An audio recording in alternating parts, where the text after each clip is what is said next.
Shalom à tous, bien-aimés dans le Seigneur. Nous vous saluons de la part de Jésus-Christ, le Seigneur des Seigneurs, le Roi des Rois. Nous voulons encore partager la parole du Seigneur, ici plus précisément avec les témoins de Jéhovah et tous ceux qui ne croient pas que Jésus est le Dieu incarné. Parce que cette doctrine crée beaucoup de divisions et nous voulons nous inspirer uniquement de la Bible des témoins de Jéhovah, traduction Monde Nouveau que vous avez là sur l'écran, parce que les témoins de Jéhovah, ils croient que leur Bible est la seule vraie Bible. Alors nous voulons présenter Jésus-Christ à partir de cette seule vraie Bible, ce qu'elle dit elle-même. Parce que nous croyons que la Bible est la parole de Dieu. Donc ça veut dire que Dieu veille toujours sur sa parole pour l'accomplir et pour se révéler. Et nous voulons aussi partager ce message avec tous les groupements à connotation chrétienne qui ne croient pas que Jésus-Christ est le Dieu incarné, qui ne croient pas que Jésus-Christ est vrai homme, vrai Dieu, qu'il n'y a pas possibilité de connaître Dieu en dehors de lui. Et voilà pourquoi nous prenons la Bible des témoins de Jéhovah. Parce que dans cette Bible, ils précisent qu'ils adorent réellement Jéhovah. Alors nous voulons savoir qui est Jésus alors, qui est réellement ce Jésus-Christ. Et pour cela, nous allons aller dans le livre de Révélation. Le livre de Révélation qui est dans certaines traductions bibliques, Apocalypse. Et pour les chrétiens aussi qui ne sont pas bien affermis sur la personne de Jésus-Christ, je leur donne ce conseil d'écouter attentivement ce message et de comprendre réellement qui est le Dieu qu'ils adorent, qui est réellement Jésus-Christ, pour ceux qui ont besoin aussi d'affermissement. Alors, comme je disais tantôt, le livre de Révélation qui est dans certaines Bibles, Apocalypse, c'est le dernier livre de la Bible. Et Révélation, c'est quelque chose ça parle des choses qui sont cachées, soit passées, soit présentes ou futures. Donc ce livre va nous révéler Dieu dans son ensemble au ciel. Donc nous allons utiliser beaucoup ce livre aussi pour révéler qui est Jésus-Christ. Aux frères, témoins de Jéhovah, parce qu'ils sont aussi nos frères, ils sont descendants de Noé. Alors nous devons les aimer. Je ne peux pas nier le zèle des témoins de Jéhovah, leur volonté de connaître la vérité, leur volonté de servir Dieu. Mais je peux affirmer tout simplement que c'est un zèle sans connaissance. Ils ne connaissent pas réellement qui est Jésus. Voilà pourquoi Dieu suscite des serviteurs, des messagers, des prophètes pour annoncer réellement en ces temps de fin qui est réellement Jésus. Voilà pourquoi je vous en supplie, si vous êtes témoin de Jéhovah, n'éteignez pas cette vidéo, ne vous pressez pas. C'est avec votre propre Bible, traduction au Monde Nouveau, que nous allons partager sur la personne de Jésus-Christ quant à sa déité. Alors, je vous invite directement à aller lire dans le livre de Révélation. Et nous savons que Révélation, c'est le dernier livre de la Bible et que c'est Dieu qui a donné ce livre. Alors, nous allons essayer, avec des questions, de comprendre, d'avoir des réponses à partir de la même Bible. Maintenant, la première question que moi je me pose, c'est qui a envoyé l'ange de Révélation qui a donné toutes les visions à Daniel quant à ce qui est dans les cieux, quant à ce qui va arriver, quant à ce qui est passé dans le livre des Révélations. Allons dans Révélation 22. Commençons à partir du verset 1. Et il m'a montré un fleuve d'eau de la vie, limpide comme du cristal, qui sortait du trône de Dieu et de l'agneau, et coulait au milieu de la grande rue de la ville. Et de ce côté-ci du fleuve et de ce côté-là, il y avait des arbres de vie produisant 12 récoltes de fruits, donnant leurs fruits chaque mois. Et les feuilles des arbres étaient pour la guérison des nations. Il n'y aura autant pour moi, et il n'y aura plus aucune malédiction, mais le trône de Dieu et de l'agneau sera dans la ville, et ses esclaves lui offriront un service sacré. Et ils verront sa face, et son nom sera sur leur front. Et il n'y aura plus de nuit, ils n'ont pas besoin de la lumière de la lampe, ils n'ont pas non plus la lumière du soleil, parce que Jéhovah Dieu répandra sur eux sa lumière, et ils régneront à tout jamais. Et il m'a dit, ces paroles sont fidèles et vraies. Oui, Jéhovah, le Dieu des prophètes, autant pour moi, je recommence, verset 6. Et il m'a dit, ces paroles sont fidèles et vraies.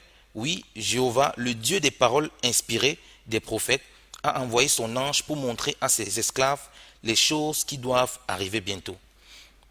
Donc le verset 6 nous dit que ces paroles que Jean dit, que l'ange révèle à Jean, sont véritables. Que Jéhovah, le Dieu des paroles inspirées des prophètes, donc c'est Jéhovah qui est le Dieu des paroles inspirées des prophètes, a envoyé son ange. Donc c'est Jéhovah qui a envoyé son ange pour montrer à ses esclaves les choses qui doivent arriver bientôt. Donc c'est Jéhovah qui a envoyé son ange pour montrer les choses qui doivent arriver bientôt. Donc il ne peut pas y avoir deux personnes qui ont envoyé l'ange. Il y a une personne qui a envoyé l'ange et c'est bien Jéhovah. Maintenant, si on essaie de savoir, on essaie de comprendre qui est cette personne-là qui est envoyée, au verset 6, la personne qui est envoyée, si on lit le verset 16, par exemple, lisons, « Moi, Jésus, j'ai envoyé mon ange vous attester ces choses pour les congrégations. Je suis la racine et le descendant de David et l'étoile brillante du matin. » Alors, arrêtons-nous là un instant. Au verset 6, on voit bien que c'est Jéhovah Dieu qui a envoyé son ange pour attester ces choses. Le Dieu des paroles inspirées des prophètes. Au verset 16, c'est Jésus lui-même qui s'exclame. Moi, Jésus, j'ai envoyé mon ange. Donc, il ne peut pas avoir deux personnes qui ont envoyé l'ange. C'est Jéhovah Dieu qui a envoyé son ange. Il se déclare au verset 16 être Jésus. Donc, on comprend réellement que Jésus est réellement Dieu de toute éternité. Et nous sommes à la fin du livre des Révélations. Parce que Jésus lui-même, il dit qu'il est le commencement et la fin. On reviendra sur cela parce que vous croyez que Jésus est un commencement, c'est pour cela qu'il n'est pas Dieu. On va se rendre compte que ce n'est pas tout à fait vrai. On va comprendre ce que ça veut dire commencement. Mais là maintenant, on se rend compte, bien aimé dans le Seigneur, vous qui m'écoutez, vous qui ne croyez pas à sa déité, chrétiens ou d'autres mouvements ou témoins de Jéhovah, la parole est claire. Lisons le verset 6. Et il m'a dit, ces paroles sont fidèles et vraies.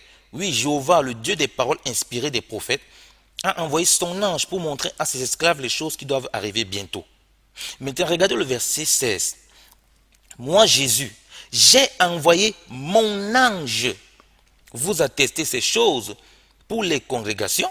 Je suis la racine et le descendant de David et l'étoile brillante du matin. Donc, il n'y a pas d'ambiguïté possible. Il y a une personne qui a envoyé son ange. Cette personne se révèle comme Jéhovah. Et cette personne prend la parole au verset 16 pour s'identifier. Moi, Jésus, j'ai envoyé mon ange.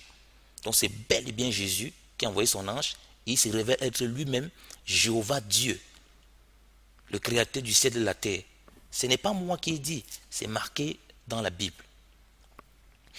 Donc, le débat sur la divinité de Christ, sur la déité du Christ, c'est un débat qui n'a pas lieu d'être. Parce que même votre propre Bible le dit.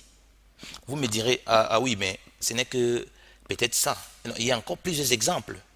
Maintenant, on passe maintenant à une autre question, par exemple. Pour les témoins de Jéhovah, ils croient que Jésus est un commencement. Donc, c'est pour ça que la Bible dit qu'il est le commencement. Bon, lisons donc la Bible des témoins de Jéhovah. Qui est le commencement et la fin? Qui est l'alpha et l'oméga? Lisons à partir du verset, toujours nous sommes en Apocalypse 22, à partir du verset 10. Il me dit aussi, ne scelle pas les paroles de la prophétie de ce rouleau, car le temps fixé est proche. Celui qui pratique l'injustice, qu'il pratique l'injustice encore, et que le sale se salisse encore, mais que le juste pratique la justice encore, et que le saint soit sanctifié encore. Écoute, je viens vite, et la récompense que je donne est avec moi, pour rendre à chacun comme est son œuvre. Je suis l'alpha et l'oméga, le premier et le dernier, le commencement et la fin. Heureux ceux qui lavent leur longue robe pour le droit d'aller aux arbres de vie. Soit leur et qu'ils puissent, pour aller aux arbres de vie, soit leur et qu'ils puissent entrer dans la ville par ses portes. Dehors sont les chiens et ceux qui pratiquent le spiritisme et les fornicateurs et les meurtriers et les idolâtres et tout homme qui aime et pratique le mensonge. Moi, Jésus, j'ai envoyé mon ange vous attester ces choses pour les congrégations. Je suis la racine et le descendant de David et l'étoile brillante du matin. Donc on voit que c'est Jésus qui s'est révélé comme l'alpha et l'oméga, le premier et le dernier, le commencement et la fin. Donc il ne peut pas y avoir deux alpha et oméga. Donc ceux qui disent que comme Jésus a dit qu'il est le commencement, ça veut dire qu'il est créé, que Dieu n'a pas de commencement. Ce n'est pas vrai. Parce qu'il dit ici qu'il est l'alpha et l'oméga, le commencement et la fin. Le premier et le dernier. Eh bien, qui est l'alpha et l'oméga? Regardons encore dans Apocalypse, verset 1. Regardons Apocalypse, verset 1. Révélation, autant pour moi, parce que nous sommes en traduction Monde Nouveau. Révélation, verset 1, à partir du verset 7.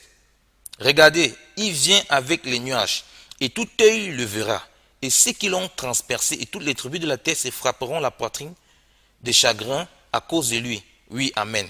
Je suis l'alpha et l'oméga, dit Jéhovah Dieu, celui qui est, et qui était, et qui vient, le Tout-Puissant. Je suis l'alpha et l'oméga, dit Jéhovah Dieu. Donc Jéhovah Dieu est l'alpha et l'oméga. On voit bien ici que c'est Jésus qui est le commencement et la fin. Et tout témoin de Jéhovah sait que Jésus est le commencement. Alors, il est encore l'alpha et l'oméga. Et on voit que dans Révélation 1, le verset 8, celui qui se révèle être l'alpha et l'oméga, c'est Jéhovah Dieu. Donc Jésus est bel et bien Yahvé, Jéhovah, de toute éternité, le créateur du ciel et de la terre. Il n'y a pas de doute là-dessus. Est-ce qu'il y a deux premiers et derniers? Est-ce qu'il y a deux premiers et derniers? C'est la question qu'on peut se poser. Non, il n'y a pas deux premiers et derniers. Jésus est Dieu de toute éternité, un avec le Père. Maintenant, regardons, puisque nous avons vu le commencement et la fin, l'alpha et l'oméga. Regardons maintenant le premier et le dernier. Puisque Jésus a dit qu'il est le premier et le dernier. Qu'est-ce que la Bible dit à partir d'Ésaïe? Lisons Isaïe 44. Isaïe 44.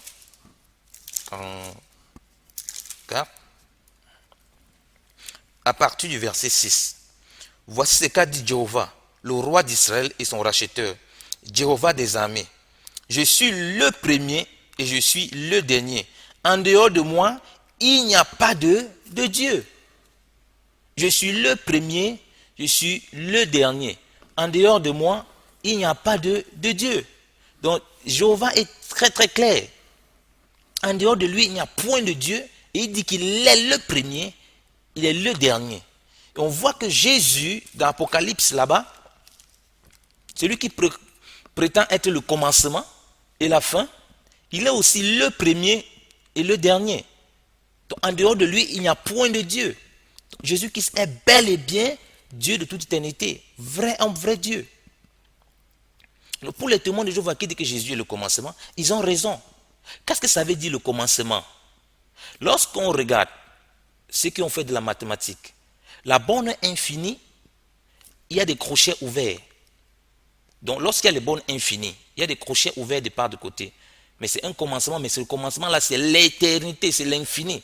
Lorsque Jésus dit que je suis le commencement et la fin, il dit qu'il est l'éternité des deux extrêmes, de moins l'infini à plus l'infini. Donc il n'a ni commencement, ni fin. Et on peut le vérifier encore. Ça c'est vrai, on peut encore le vérifier cela. C'est que ça veut dire le commencement et le dernier. Le commencement et la fin, autant pour moi. Ce n'est pas un commencement physique, ce n'est pas un commencement à une date. C'est un commencement pour parler que toute la création voit vie en lui et toute la création finit en lui. Parce qu'il est, il est éternel, comme on l'a déjà vu. Lisons par exemple le livre d'Hébreux.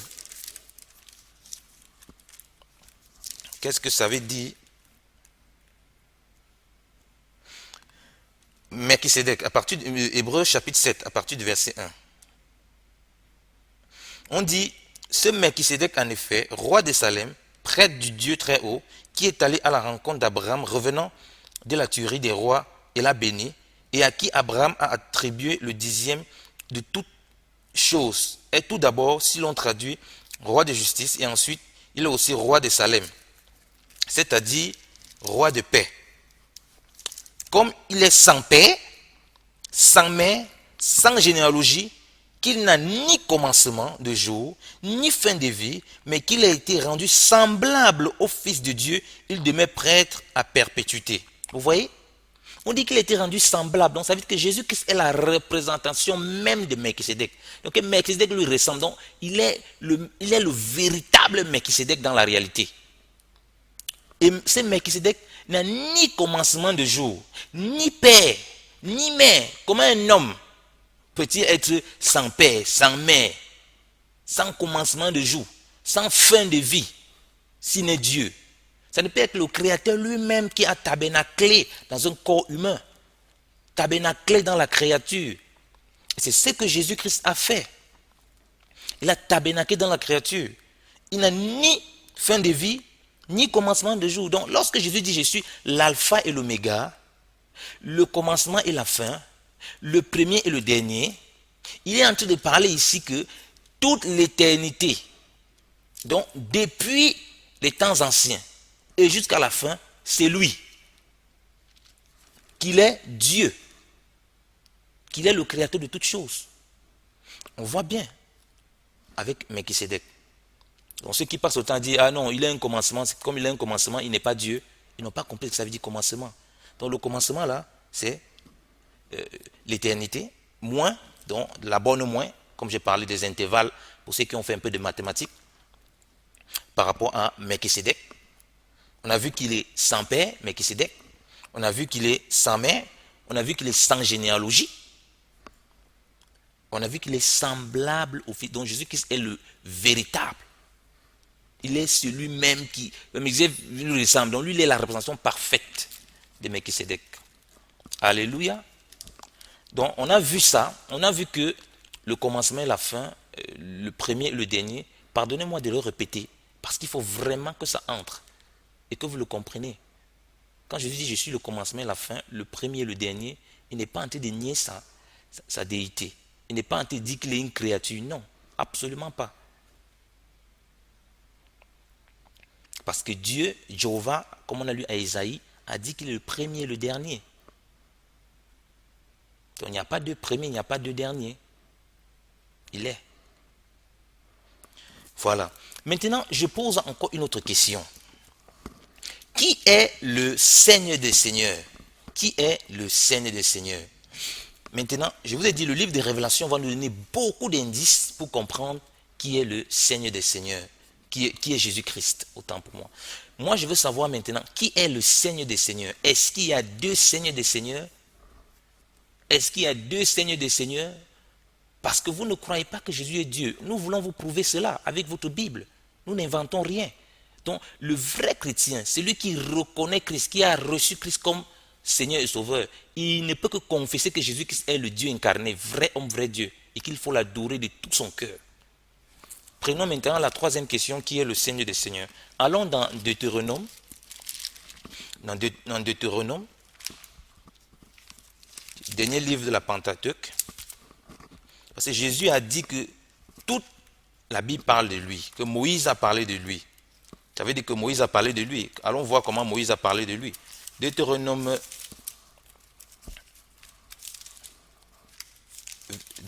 10. Je vous lis, bien aimé, à partir du verset 14. Vois, à Jéhovah ton Dieu appartient les cieux, oui, les cieux des cieux, la terre, et tout ce qui s'y trouve. C'est uniquement en tes ancêtres que Jéhovah s'est attaché pour les aimer, si bien qu'il a choisi leur descendance après eux. Vous-même, parmi tous les peuples, comme en ce jour, vous devez circoncire le prépuce de votre cœur et ne plus endurcir votre cou, car Jéhovah, votre Dieu, est le Dieu des dieux et le Seigneur des seigneurs, le Dieu grand, fort et redoutable, qui ne se montre partiel envers personne et qui n'accepte pas le pot de vin. Donc, Dieu ici révèle qu'il est le Seigneur des seigneurs, le Dieu des dieux. Est-ce qu'il, et comme on l'a lu dans Isaïe 44, verset 6, qu'en dehors de lui, il n'y a point de Dieu. Donc, il est le Seigneur des seigneurs. Il ne peut pas avoir eu deux Seigneurs des Seigneurs. Vous voyez que c'est le dernier livre de la Pentateuque ici, donc la dernière révélation qu'on peut dire dans le livre de la Pentateuque, de la personne que Moïse nous a donnée. Il dit ici que Jéhovah Dieu est le Seigneur des Seigneurs. Allons lire aussi le dernier livre qui consiste à ce que les chrétiens ont reçu pour la nouvelle alliance. On lit ce dernier livre pour comprendre qui est ce Seigneur des Seigneurs et ce Seigneur des Seigneurs et ce grand Dieu fort. Lisons Révélation 17. À partir du verset 12. Et les 10 cornes que tu as vues représentent 10 rois qui n'ont pas encore reçu de royaume, mais ils reçoivent pouvoir comme roi. 1 heure avec la bête sauvage, 1 heure avec la bête sauvage, autant pour moi. Ceux-ci ont une seule pensée, ainsi, ils donnent leur puissance et leur pouvoir à la bête sauvage. Ceux-ci lutteront contre l'agneau, mais parce qu'il est Seigneur des seigneurs et roi des rois, l'agneau les vaincra, et ils vaincront ceux qui sont avec lui, appelés et choisis et fidèles. Parce que l'agneau est quoi? Seigneur des seigneurs. Seigneur des seigneurs. Dites-moi, y a-t-il deux seigneurs des seigneurs? Vous ne comprenez pas que l'agneau de Dieu qui ôte le péché, parce que Jean-Baptiste l'a dit, lorsqu'il a vu Jésus, voici l'agneau de Dieu qui ôte le péché du monde. On vous dit qu'ils vont combattre, les puissances des ténèbres, ils vont combattre contre l'agneau. Mais l'agneau va les vaincre. L'agneau les a déjà vaincus, parce que l'agneau là est le Seigneur des seigneurs et le roi des rois. Dites-moi, y a-t-il deux seigneurs des seigneurs? Jéhovah n'a-t-il pas dit qu'il est le Seigneur des seigneurs? Pourquoi il n'interdit pas Jésus? On est dans le dernier livre, le livre des Révélations. Comme on était dans le dernier livre de la Pentateuque, la loi de Moïse. C'était Jéhovah Dieu, parce que la loi c'était l'ombre, comme Hébreux 10 nous le dit, des biens à venir. Donc on voit réellement qui est ce Seigneur des seigneurs, qui est ce roi des rois.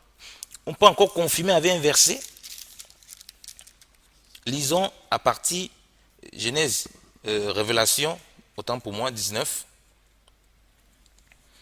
à partir du verset 11. Et j'ai vu le ciel ouvert, et regardez, un cheval blanc, et celui qui était assis dessus s'appelle Fidèle et Véridique. Et il juge et fait la guerre avec justice. Ses yeux sont une flamme de feu, et sur sa tête sont de nombreux diadèmes. Il a un nom écrit que personne ne connaît sauf lui. Et il est revêtu d'un vêtement de dessus aspergé de sang. Et le nom dont on l'appelle est la parole de Dieu. Et les armées qui étaient dans les cieux, dans le ciel, le suivaient sur des chevaux blancs. Et elle était vêtue de fin lin blanc et pur. Et de sa bouche sort une longue épée aiguisée pour qu'il puisse frapper avec elle les nations. Et il les fera paître avec un bâton de fer.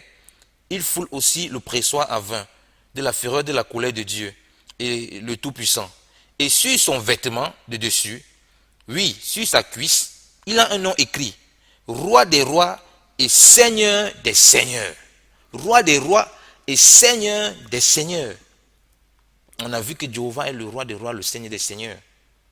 On voit bien là que c'est encore la description de la personne de Jésus-Christ, qui est le roi des rois, le Seigneur des seigneurs. Non, bien-aimés, vous qui ne croyez pas à la déité du Christ, Jésus-Christ est réellement Dieu de toute éternité. Et il faut l'adorer comme tel. Il faut l'adorer comme tel. Voilà l'agneau qu'on vous a révélé. L'agneau là est le Seigneur des seigneurs et le roi des rois. Mais vous me direz certainement, mais où est-ce qu'on l'adore? Où est-ce qu'on adore cet agneau? Lisons Révélation. Révélation, ça c'est la quatrième question. Qui faut-il adorer? Qui faut-il adorer? Qui est-ce que nous devons adorer? Lisons Révélation 5.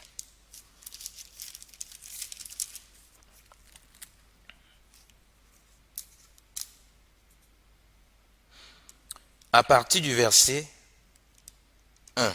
Et j'ai vu dans la main droite de celui qui était assis sur le trône un rouleau écrit en dedans et sur le revers, complètement scellé avec 7 sceaux.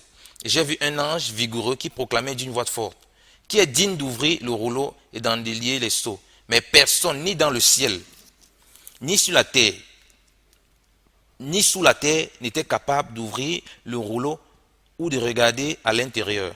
Et je pleurais beaucoup parce que personne n'était trouvé digne d'ouvrir le rouleau ou de regarder à l'intérieur. Mais l'un des anciens me dit, cesse de pleurer, regarde, le lion qui est de la tribu de Juda, la racine de David, a vaincu pour ouvrir le rouleau et ses 7 sceaux. Et j'ai vu, se tenant debout au milieu du trône et des 4 créatures vivantes, au milieu des anciens, un agneau comme tué, ayant 7 cornes et 7 yeux, des yeux qui représentent les 7 esprits de Dieu qui ont été envoyés dans toute la terre. Et il est allé et aussitôt, il a pris de la main droite de celui qui est assis sur le trône. Et quand il a pris le rouleau, les 4 créatures vivantes et les 24 anciens sont tombés devant l'agneau, ayant chacune une nappe et des bols d'or qui étaient pleins d'encens. Et l'encens représente les prières des saints. Et ils chantent un chant nouveau en disant, tu es digne de prendre le rouleau et d'en ouvrir les sceaux, car tu as été tué, et avec ton sang tu as acheté pour Dieu des gens de toute tribu et des langues et de peuples et nations. Et tu as fait d'eux un royaume et des prêtres pour notre Dieu, et ils doivent régner sur la terre. Et j'ai vu, et j'ai entendu une voix de beaucoup d'anges autour du trône et des créatures vivantes et des anciens, et leur nombre était des myriades et des milliers, disant d'une voix forte, l'agneau qui a été tué est digne de recevoir la puissance et la richesse et la sagesse et la force et l'honneur et la gloire et la bénédiction. Et toutes les créatures qui sont dans le ciel et sur la terre et sous la terre et sur la mer et toutes les choses qui s'y trouvent, je les ai entendus qui disaient, à celui qui siège sur le trône et à l'agneau, soit la bénédiction et l'honneur et la gloire et la puissance à tout jamais. Et les 4 créatures vivantes disaient, Amen. Et les anciens sont tombés et ont adoré. Je répète encore, à partir du verset 13. Et toutes les créatures qui sont dans le ciel et sur la terre et sous la terre et sur la mer et toutes les choses qui s'y trouvent, je les ai entendus qui disaient à celui qui siège sur le trône et à l'agneau, soit la bénédiction et l'honneur et la gloire et la puissance à tout jamais. Et les 4 créatures vivantes disaient Amen. Et les anciens sont tombés et ont adoré. Ils ont adoré l'agneau. Tout ce qui est sur la terre, tout ce qui est sous la terre, tout ce qui est dans les cieux, tout ce qui est dans la mer, sous la mer, tous ont adoré l'agneau, sont tombés. Bien-aimés, il n'y a aucun doute. Jésus-Christ, le Fils de Dieu, est vrai homme, vrai Dieu, le créateur de toutes choses.